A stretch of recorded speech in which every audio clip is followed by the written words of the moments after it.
Panacotone, des histoires pour les petits et pour les plus grands.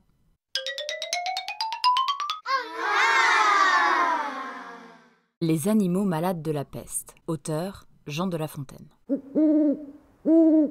Un mal qui répand la terreur, mal que le ciel en sa fureur inventa pour punir les crimes de la terre.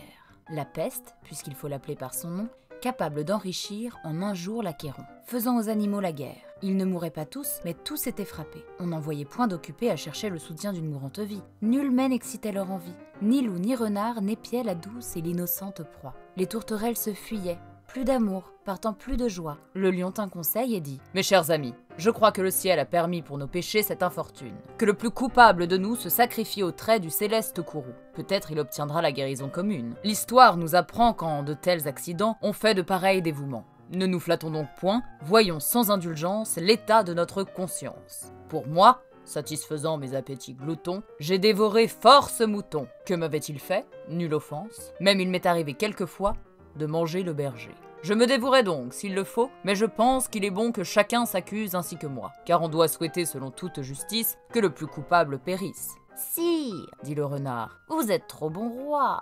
Vos scrupules font voir trop de délicatesse. Eh bien, manger mouton, canaille, sotte espèce, est-ce un péché? Non, non. Vous leur fîtes, seigneur, en les croquant, beaucoup d'honneur.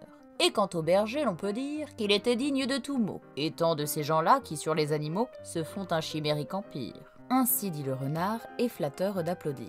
On n'osa trop approfondir du tigre ni de l'ours, ni des autres puissances les moins pardonnables offenses. Tous les gens querelleurs jusqu'au simple matin, au dire de chacun, étaient de petits saints. L'âne vint à son tour et dit « J'ai souvenance qu'en un pré de moines passant, la faim, l'occasion, l'herbe tendre et je pense quelque diable aussi me poussant, je tondis de ce pré la largeur de ma langue. Je n'en avais nul droit, puisqu'il faut parler net. » À ces mots, on cria « haro » sur le baudet. Un loup quelque peu clair prouva par sa harangue qu'il fallait dévouer ce maudit animal, ce pelé, ce galeux, d'où venait tout leur mal. Sa peccadille fut jugée incapendable. Manger l'herbe d'autrui, quel crime abominable! Rien que la mort n'était capable d'expier son forfait. On le lui fit bien voir.